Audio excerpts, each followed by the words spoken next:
এই আন্দোলনের মাস্টারমাইন্ড হচ্ছে এক একটা ছাত্র। তার বাবা পলাতক অবস্থায় আছে, কেন বাবা বাসায় থাকে না, কেন বাবা পলায় থাকে, ডিবি কি, বাসার নিচে পুলিশ আসলে কেন বাবা বাড়িতে বাসায় আর ঢুকে না, এই প্রশ্নগুলো তার অনেক ছিল। আমরা যদি যুবদলের রাজনীতিতে অন্যায় বিভিন্ন কাজে জড়িয়ে যাই তাহলে সেই ক্ষেত্রে তো দলটার ক্ষতি হয়ে যাচ্ছে।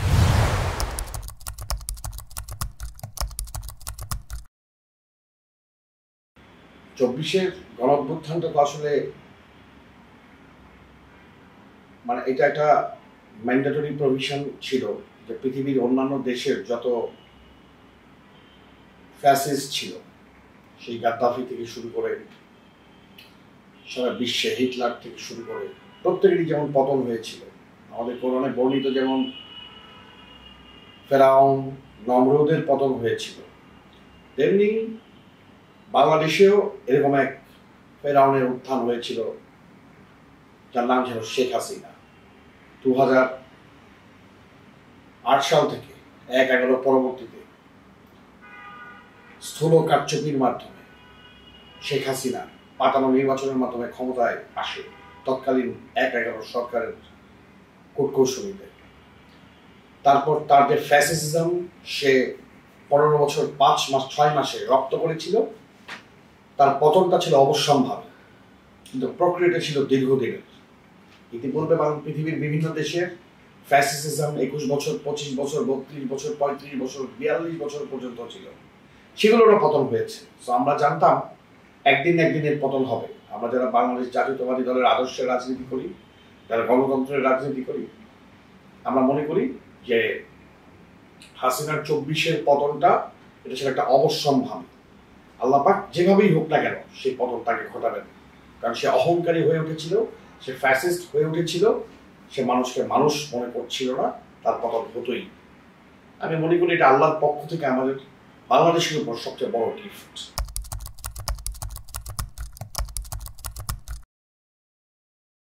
চব্বিশের গণ আন্দোলন তো আছেই। গত 17 বছরে বাংলাদেশ জাতীয়তাবাদী, আমি তো দীর্ঘদিন প্রায় 19 বছর জাতীয়তাবাদী ছাত্র দলের রাজনীতিতে ছিলাম, পরবর্তীতে বাংলাদেশ জাতীয়তাবাদী যুবদলের কেন্দ্রীয় রাজনীতিতে জড়িয়ে যাই। জাতীয়তাবাদী দলের বিভিন্ন অঙ্গ সংগঠনের ভূমিকা এই 24-এর আন্দোলনের সাথে সাথে গত 17 বছরে তাদের ভূমিকা নিয়ে আসলে আলোচনার কোনো অবকাশ নাই। আমাদের তাজা প্রাণগুলোর বিনিময়ে এই স্বাধীনতা, এই গণঅভ্যুত্থান, আমাদের এমন কোনো নেতাকর্মী নাই যে কারাগারে যায় নাই, পুলিশের অত্যাচার সহ্য করে নাই। আর আপনি যদি স্পেসিফিক্যালি জুলাই আগস্টের কথা বলেন, জাতীয়তাবাদী যুবদলের সভাপতি জনাব আব্দুল মোনায়েম মুন্না এবং জাতীয়তাবাদী যুবদলের সাধারণ সম্পাদক জনাব নুরুল ইসলাম নয়ন 9 তারিখে কিন্তু তারা জাতীয়তাবাদী যুবদলের নতুন কমিটি আমাদের প্রকাশ পায়। এবং আপনি দেখুন 9 জুলাইয়ের পরে 16 জুলাই রাত থেকে কিন্তু জাতীয়তাবাদী যুবদলের উপর চলে আসে এক অমানবিক অত্যাচার। তো যুবদলের সভাপতি সাধারণ সম্পাদক নিজে মাঠে থেকে এই আন্দোলনকে নেতৃত্ব দিয়েছেন। বিশেষ করে উনি আমাদের কেন্দ্রীয় নেতৃবৃন্দদেরকে সাথে নিয়ে ওনারা দুজন আমাদেরকে বিভিন্ন অ্যাসাইনমেন্টে পাঠিয়েছেন, বিভিন্ন জায়গায় আমাদেরকে বিভিন্ন প্রোগ্রাম করা, বিভিন্ন জায়গায় আমাদেরকে খাদ্য সামগ্রী বিলি করা, বিভিন্ন জায়গায় আন্দোলনকে আরো সুসংগঠিত করা, বিভিন্ন জায়গায় ছাত্রছাত্রীদেরকে উদ্বুদ্ধ করা এবং বিভিন্ন জায়গায় ছাত্রদেরকে সামনে রেখে পিছনে হাজার হাজার যুবদলের নেতাকর্মীদেরকে দিয়ে এই আন্দোলনকে বেগবান করার জন্য জাতীয়তাবাদী যুবদলের সভাপতি এবং সাধারণ সম্পাদক যে ভূমিকা নিয়েছেন, তা নিঃসন্দেহে বাংলাদেশের এই গণঅভ্যুত্থানের এক অন্যতম জয়যাত্রার পথে তারা আমাদের কাছে এবং দেশের মানুষের কাছে তারা সেনাপ্রধান। এবং এই যুবদলের কে যে নেতৃত্ব দিয়েছেন তিনি হলেন বাংলাদেশ জাতীয়তাবাদী দলের ভারপ্রাপ্ত চেয়ারম্যান জনাব তারেক রহমান। ভারপ্রাপ্ত চেয়ারম্যান তারেক রহমানের নির্দেশেই জাতীয়তাবাদী যুবদল সহ অন্যান্য অঙ্গ সংগঠন বাংলাদেশের রাজপথে, ঢাকার রাজপথে আন্দোলন সংগ্রাম করেছে। আপনাকে একটা জিনিস বুঝতে হবে, আমরা তো 17 বছর আন্দোলন সংগ্রাম করতে অভ্যস্ত ছিলাম। আমরা জানি যে কিভাবে করে কি পজিশনে কোন কাজটা করতে হয়, যেটা কিন্তু আমাদের সন্তান সুলভ কিংবা আমাদের ভাতৃসুলভ ছাত্রছাত্রীরা জানার কথা না। কিন্তু এটাকে এই যে তারা জানার কথা না, কিন্তু তারা যে মাঠে নেমেছে, তাদের পেছন থেকে যে নেতৃত্বটা দেওয়া, যে তোমরা এদিকে যাও আমরা পেছনে আছি, এই যে তাদেরকে সাহসিকতা দেওয়া, তাদেরকে সাহস দেয়া, এবং তাদের উপর যখন গুলি চলে আসে, দেখুন তারই ফলশ্রুতিতে আমাদের নবীন তালুকদার রবিউল ইসলাম নয়নের কোলে মারা গেছে। ৭৮টা তাজা প্রাণ গেছে যুব দলের, ছাত্র দলের ৪০০ শতাধিক, সম্ভবত তারও বেশি কিংবা কম ছাত্র দলের নেতৃবৃন্দ তাজা প্রাণ চলে গেছে। মতান্তর আছে ১৪৪ জন গেছে, বিভিন্ন সময় বিভিন্ন কথা বলছে, বাট আমাদের যুব দলের ৭৮টা তাজা প্রাণ চলে গেছে এই গণঅভ্যুত্থান আন্দোলনে। এছাড়া গত ১৭ বছরে তো হাজার হাজার প্রাণ গেছে, সেটা নিয়ে আমরা নাই বললাম। সো নেতৃত্ব জাতীয়তাবাদী যুবদল সরাসরি দিয়েছে রাজপথে থেকে। এখানে কোনো ধরনের অবকাশ নাই এটা চিন্তা করার যে যুবদল সাইডলাইনে ছিল আর আন্দোলন টেন্ডেন্টলি হয়ে গেছে। আন্দোলনে গণমানুষের সাথে, প্রশাসনের সাথে যখনই খুনি হাসিনার ফ্যাসিস্টের সাথে যখনই ফাইট করতে হয়েছে, জাতীয়তাবাদী যুবদল সেখানে সরাসরি নেতৃত্ব দিয়েছে। এটা টিভি, মিডিয়া ফুটেজ সব জায়গায় ইতিমধ্যেই প্রমাণিত হয়েছে। সুতরাং আমি মনে করি যুবদল এই গণঅভ্যুত্থানের অন্যতম ভূমিকা পালন করেই তাদের দায়িত্ব পালন করেছে।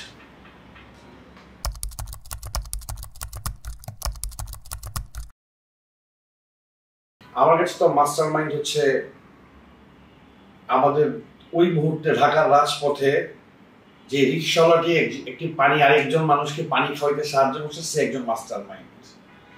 এই দলের এই আন্দোলনের মাস্টার মাইন্ড হচ্ছে এক একটা ছাত্র। এই আন্দোলনের মাস্টার মাইন্ড হচ্ছে বাংলাদেশের আপামর জনতা। মাস্টার মাইন্ড বলতে আমি বুঝি ওই মুহূর্তে আমরা কিভাবে সুসংগঠিত করব। তবে রাজনৈতিক ভাবে যদি এই আন্দোলনকে আমরা সমর্থন না দিতাম, আপনি দেখবেন 19 জুলাই সার্জিস বক্তব্য দিচ্ছে যে বিএনপি নাকি এই আন্দোলনকে রাজনৈতিকভাবে প্রভাবিত করছে। অর্থাৎ তারা বলছে যে তারা সরকার পতন চায় না, তারা চায় তাদের দাবি আদায়। তো পরবর্তীতে তারা যখন ডিবি অফিসে গেল, তাদেরকে যখন ধরে নিয়ে গেল ভাতের হোটেলে, হারুন কিন্তু তখন 6 দিন তাদেরকে রেখে অত্যাচার করে তাদেরকে কিন্তু আন্দোলন থেকে সরিয়ে ফেলার জন্য স্টেটমেন্ট করেছে, যেটা বাংলাদেশ মিডিয়া জানে। তবে ছাত্রদের যে আরেকটা অংশ ছিল, তারা বলেছিল যে আমরা কিন্তু কম্প্রোমাইজ করছি না। এই যে কম্প্রোমাইজ করছি না, এটা কোথা থেকে এসেছে? এটা বিএনপির ভারপ্রাপ্ত চেয়ারম্যান জনাব তারেক রহমানের নেতৃত্বে, তৎকালীন অপরাপর বিভিন্ন ছাত্র সংগঠনের নেতৃত্বে যখন তারা আলোচনা করে আশ্বস্ত হয়েছে যে হ্যাঁ 9 দফা নয়, 1 দফায় মানতে হবে এবং শেখ হাসিনার পতন হতে হবে, যখন বিএনপির ভারপ্রাপ্ত চেয়ারম্যানের আশ্বস্তে ছাত্ররা 1 দফা ঘোষণা করেছে, তখনই কিন্তু 5ই আগস্টের উদ্ভব হয়েছে, যেটা 6ই আগস্ট হওয়ার কথা ছিল। সেটা 4ই আগস্ট কিন্তু পরের দিন, আজ নয়, আগামীকাল নয়, 6 তারিখ নয়, 5 তারিখেই আন্দোলন। এই নির্দেশনা এসেছে। এই নির্দেশনা তো শুধুমাত্রই আমরা তাদেরকে স্টেক হোল্ডার এই কারণেই বলতে পারি না যে এটা তো তাদের নির্দেশে হয় নাই। কারণ মির্জা ফখরুল ইসলাম আলমগীর যখন প্রথমেই বলেছিলেন কিন্তু এটা ছাত্রদের আন্দোলন, একটা পর্যায়ে যখন সাইদ, মুগ্ধ, ওয়াসিমরা সহ আমাদের হাজার হাজার আমাদের ছাত্রদল যুবদলের শত শত নেতাকর্মী যখন মৃত্যু হয়ে গেছে, বাংলাদেশের সাধারণ ছাত্রছাত্রীরা যখন মারা যাচ্ছে, যখন কোলের শিশুটিও বা 4 বছরের বাচ্চা যে গলি থেকে মুক্ত পায়নি, তখন কিন্তু একটা পলিটিক্যাল বিষয় হয়ে গেছে। So this is if it গণঅভ্যুত্থান মানে আপনাকে রাজনৈতিক দল নেতৃত্ব দিয়েছে এবং সেই রাজনৈতিক দলের ডেফিনেটলি আমার চোখে এই টোটাল প্রক্রিয়ার মাস্টারমাইন্ড বিএনপির ভারপ্রাপ্ত চেয়ারম্যান জনাব তারেক রহমান।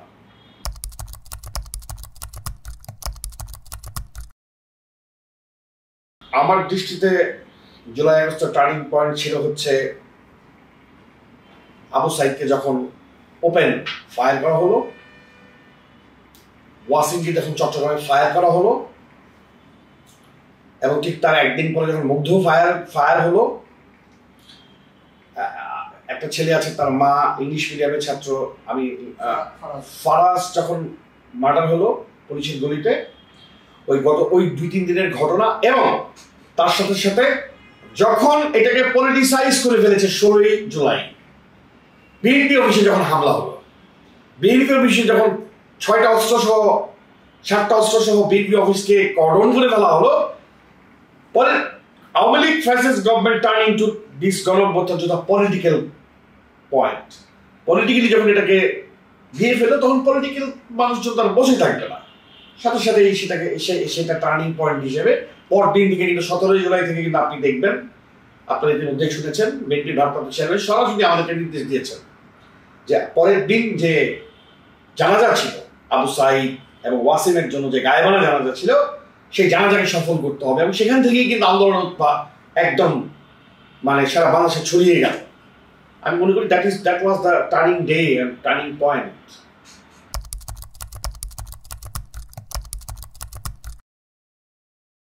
শেখ প্রেসিডেন্ট জিয়াউর রহমান 19 দফা দিয়ে কিন্তু বাংলাদেশের মেঘনা কার্টা যদি আপনি বলেন, বাংলাদেশকে পরিবর্তনের জন্য যিনি ধারা সৃষ্টি করেছিলেন সেটা 19 দফা। পরবর্তীতে 2023 সালে বাংলাদেশ জাতীয়তাবাদী দল বিএনপির ভারপ্রাপ্ত চেয়ারম্যান জনাব তারেক রহমান 27 দফা দিয়ে উনি দেশকে বিভিন্ন সংস্কারের প্রস্তাবনা দেন দেশের মানুষকে, এবং 5 আগস্ট পরবর্তীতে বিএনপির ভারপ্রাপ্ত চেয়ারম্যান জনাব তারেক রহমান বিএনপির শীর্ষ নেতৃবৃন্দ এবং বাংলাদেশের বিভিন্ন শীর্ষ ইন্টালেকচুয়াল পার্সনদের সাথে বসে উনি 31 দফা ঘোষণা করেন। আপনি 31 দফার 1 দফা থেকে 31তম দফা পর্যন্ত পড়ুন। আমি মনে করি 31 দফা যদি বাংলাদেশে আমরা প্রতিষ্ঠা করতে পারি, জনগণ যদি তার ভোটের মালিক হয় এবং সেই ভোটের মালিক যদি বিএনপিকে দায়িত্ব দেয় এই দেশকে চালানোর, তবে 31 দফা অনুযায়ী যদি দেশটি আগামী দিনে চলতে পারে, নিঃসন্দেহে বাংলাদেশের ইতিহাস এক অন্যরকম অবস্থানে আসবে এবং বাংলাদেশ একটি উন্নতি দেশ হিসেবে পরিচালিত হবে বলে আমি বিশ্বাস করি।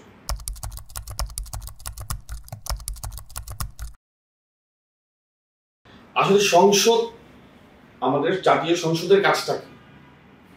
জাতীয় সংসদের কাজটা হচ্ছে আইন প্রণয়ন করা।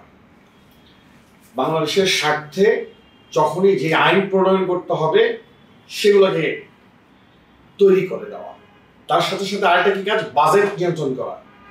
তা আমাদের দেশের সাংসদদের যে প্রবলেমটা হয়ে যায়, তারা এলাকার রাস্তাঘাট এটা ঠিক করা, ব্রিজ ঠিক করা, এই মসজিদ উন্নয়ন করা, মসজিদ কমিটির প্রেসিডেন্ট হয়ে যাওয়া, আমরা এগুলা নিয়ে ব্যস্ত হয়ে যেতে দেখছি গত 17টা বছর ধরে।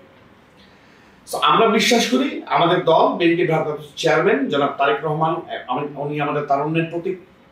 উনি নিঃসন্দেহে আমাদের মতো তরুণদেরকে নিয়ে জাতীয় সংসদে অবস্থান নেবেন, এবং আমরা যারা মূলত আইন পেশার সাথে জড়িত ছিলাম, দীর্ঘদিন আইন নিয়েই কাজ করেছি এবং রাজপথে থেকেছি, আমরা আশা করি বিএনপির ভারপ্রাপ্ত চেয়ারম্যান যদি সুযোগ দেয়, আমরা দেশের জন্য এবং আইন প্রণয়নে আমরা কিছুটা কাজ করতে পারবো, দেশের দশের জন্য যেন আমরা কিন্তু কাজ করতে পারবো বলে আমরা বিশ্বাস করি।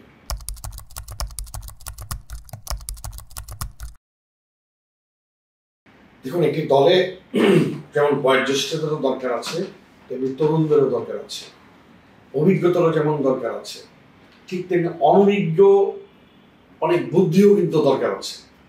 যেমন আমরা যাকে ভাবছি অনভিজ্ঞ, দেখা যায় সে বুঝতেছে যে ডিজিটালাইজ বাংলাদেশে আসলে কি করা যায়, উন্নতির দিকটা। তো আমার কাছে মনে হয় বিএনপির ভারপ্রাপ্ত চেয়ারম্যান উনি সঠিক সিদ্ধান্তই নেবেন।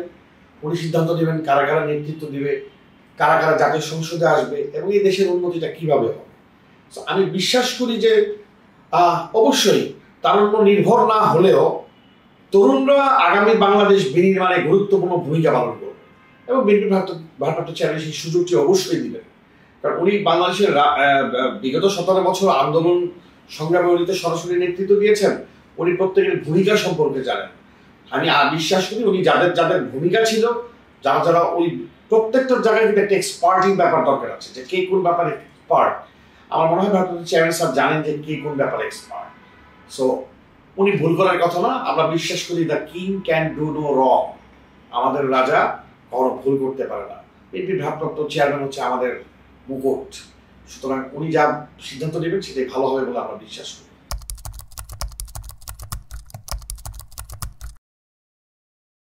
আমার সন্তান সে শুধু এতটুকুই বোঝে যে মানে 5ই আগস্টের দিন সে আমাকে জড়িয়ে ধরে একটা কথা বলেছিল, বাবা তোমাকে কি আর পুলিশ ধরতে আসবে কিনা। কারণ তার দাদা দাদুকেও সে বাসায় থাকতে দেখে নাই, সে নিজেও পলাতক ছিল। স্কুলে যখন সে যায় তখন যেত 5ই আগস্টের আগের কথা আমি বলছি, জুলাই আগস্ট আন্দোলনের কথা। দীর্ঘ 17 বছরের তার বয়স 8। সে সব সময় দেখেছে তার বাবা পলাতক অবস্থায় আছে। কেন বাবা বাসায় থাকে না, কেন বাবা পলায় থাকে, কেন ডিবি কি, বাসার নিচে পুলিশ আসলে কেন বাবা বাড়িতে বাসায় আর ঢুকে না, এই প্রশ্নগুলো তার অনেক ছিল এবং সে পুলিশকে খুবই ভয় পেত। আমার মেয়ে পুলিশকে যেই পরিমাণে ভয় পেত যে পুলিশের কথা বলে তাকে লাস্টে খাওয়াতে হতো, যে পুলিশ আসছে। এই পুলিশকে ভয় হচ্ছে খালি তার বাবাকে ধরতে আসে তাই।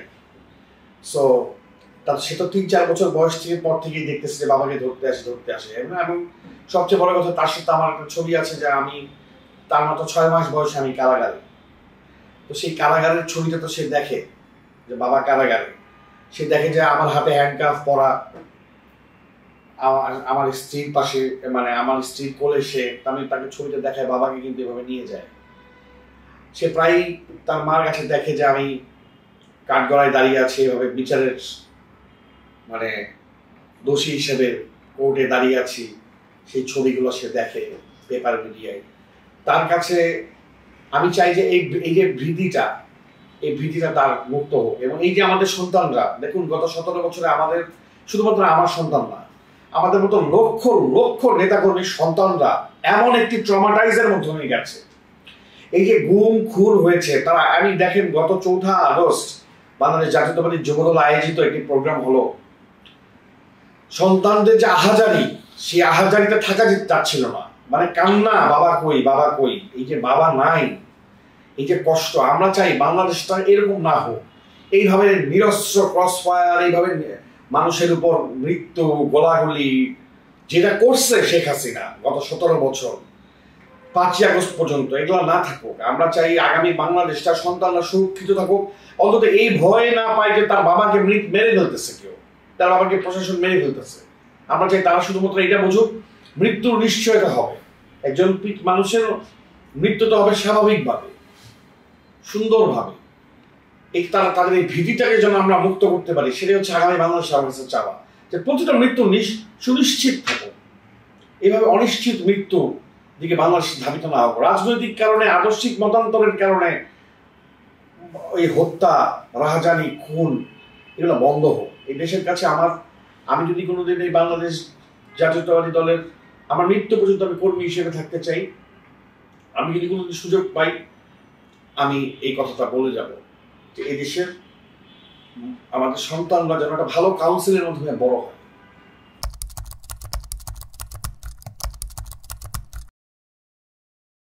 আসলে তো আমার অবসর সময় নাই, প্রথম কথা অবসর সময় বলতে পাই না, তবে আমি চেষ্টা করি আমি গাড়িতে থাকতে একটু গান শুনি। অবসর সময় বলতে আসলে আমি কোথাও যদি যাই, সেই কিছুটা সময় যখন আমি একাকিত্বে থাকি, সেই গাড়িতে বসে আমি গান শুনি। আবার রাতের বেলায় কখনো কখনো ঘুমের আগে আমি গান শুনি। আমি গান শুনতে খুব ভালোবাসি।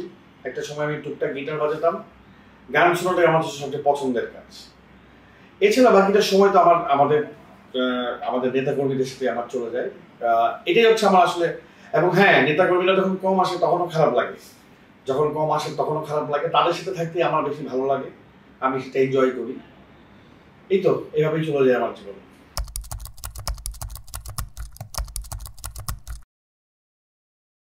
বাংলাদেশের আইনের শাসন প্রতিষ্ঠায় তো ভূমিকা রাখার জন্য দীর্ঘদিন ধরে আসলে লড়াই করছি আমরা চাই যে দেশের আইনের শাসনটাই চলুক। আর আমি যদি কোনোদিন সুযোগ পাই, এই দেশের কিছু আইনের পরিবর্তনের দরকার আছে, সেসব নিয়ে আমরা কাজ করতে চাই। এবং জুডিশিয়ারিকে স্বাধীন করে দিতে হবে। নিঃসন্দেহে আমার দল ক্ষমতায় আসলে আমার প্রথম প্রস্তাবনাই থাকবে সেপারেশন অফ জুডিশিয়ারি।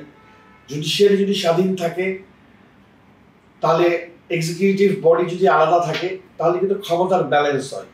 তো ক্ষমতার ইনব্যালেন্স মানে আমি যেটা বলতে চাচ্ছি যে সবার সক্ষমতা নিয়ে তার অর্গানগুলো চালানো, দেশের প্রতিটা অর্গান, এক্সিকিউটিভ, লেজিসলেচার এবং জুডিশিয়ারি, প্রত্যেকে যদি আলাদা ক্ষমতা হওয়ার থাকতো, তাহলে বাংলাদেশে এরকম ফ্যাসিজমের জন্ম নিত না।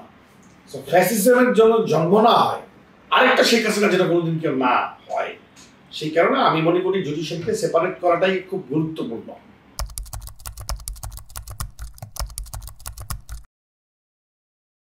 জাতীয়তাবাদী যুবদল নেতাদের সংগঠন, যারা ছাত্রদল রাজনীতি করেছে, ছাত্র দলের রাজনীতি করেছে, সেখান থেকে এসে সাধারণত যুব দলের রাজনীতি চলে আসে, যে কারণে যুব দলকে বলা হয় নেতাদের সংগঠন। এখানে প্রত্যেকেই ম্যাচিউর। আমরা জাতীয়তাবাদী যুব দলের সারা দেশের নেতা কর্মীদেরকে একটি মেসেজ একজন কর্মী হিসেবে আমি দিতে চাই, আমরা সবাই ঐক্যবদ্ধ থাকি, আমরা সবাই আমাদের নিজেদের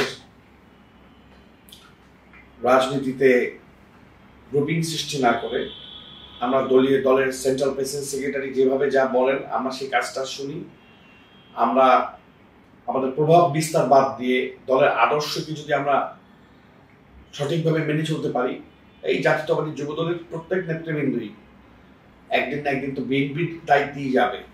সো দলটার অনেক উপকার হয়, দলটা এগিয়ে যায়। আর আমরা যদি কুড়িতেই বুড়ি হয়ে যাই, আমরা যদি যুব দলের রাজনীতিতেই অন্যায় বিভিন্ন কাজে জড়িয়ে যাই, তাহলে সেই ক্ষেত্রে তো দলটার ক্ষতি হয়ে যাচ্ছে।